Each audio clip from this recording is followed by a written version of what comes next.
Hello বন্ধুরা, আমি শুভ্রনীল চলে এলাম একটা আপডেট নিয়ে। আমরা প্রত্যেকেই জানি মিঠাইয়ের প্রত্যেকটা স্টারই এস্টাবলিশ বড় বড় জায়গায় রয়েছে। কিছুদিন আগে তন্নিদি এবং সৌমিত্রিষা মিঠাইয়ের দুজন গুরুত্বপূর্ণ সদস্য, তাদের মধ্যে একটা ঠান্ডা লড়াই আমরা দেখতে পেয়েছি, একটা স্টোরি রিলেটেড। যদিও কিন্তু সেখানে সৌমিত্রিষা মেনশন ছিলেন না, তো সেখানে সৌমিত্রিষাকে স্টার বলে, বড় স্টার হয়ে গেছো বলে এরকম টাইপেরই কিছু বলা হয়। তো সত্যিকারেরই এতে কোনো সন্দেহ নেই, সৌমিত্রিষা এই মুহূর্তে বড় বড় জায়গায় রয়েছে, হাতে প্রচুর কাজ, প্রধান সুপারহিট।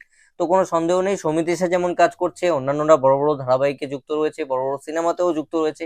এর মধ্যে কিন্তু তন্নিদি নিজেও একটা বড় ছবির সঙ্গে যুক্ত হলেন, ছবিটার নাম আলাপ, যেটা কিন্তু প্রযোজনার দায়িত্বে রয়েছে সুরিন্দর ফিল্মস, মানে কোয়েল মল্লিকের হাজবেন্ড নিসপাল সিং।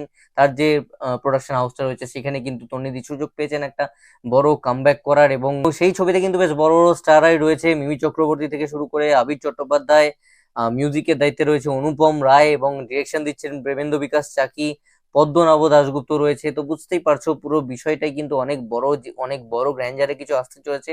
কারণ প্রোডাকশন হাউসটাও কিন্তু নিসপাল সিং এর, সুরিন্দর ফিল্মস, এবং ওরা বড় বড় ছবি আনে। এবং রিসেন্টলি দেবদার খাদানের সঙ্গে কিন্তু অ্যাসোসিয়েটেড রয়েছে কিন্তু সুরিন্দর ফিল্মস। তো সুরিন্দর ফিল্মস এই মুহূর্তে একটা বিশাল বড় নাম, এবং বরাবরই বড় নাম ছিল। আগে এসবিএফ এর সঙ্গে বড় বড় ছবি নিয়ে এসছে, দেবদার বড় বড় হিট রয়েছে, পাগলু রয়েছে, অনেক কিছু রয়েছে।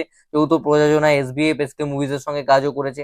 তো এনিওয়েজ, সেটা একটা বড় প্রোডাকশন হাউস, সেখানে সুযোগ পেয়েছে তন্নিদি বড় কামব্যাক করার। তো তাকে অনেক শুভকামনা থাকবে। তো এই আপডেটটা আমার সামনে এলো, তো আমি শেয়ার করলাম। অ্যাকচুয়ালি আমি হয়তো লেট, তোমরা অনেকেই হয়তো জেনে গেছো আলাপ ছবিটার সঙ্গে অ্যাসোসিয়েটেড রয়েছেন তন্নিদি। তো এটাই ছিল আপডেট।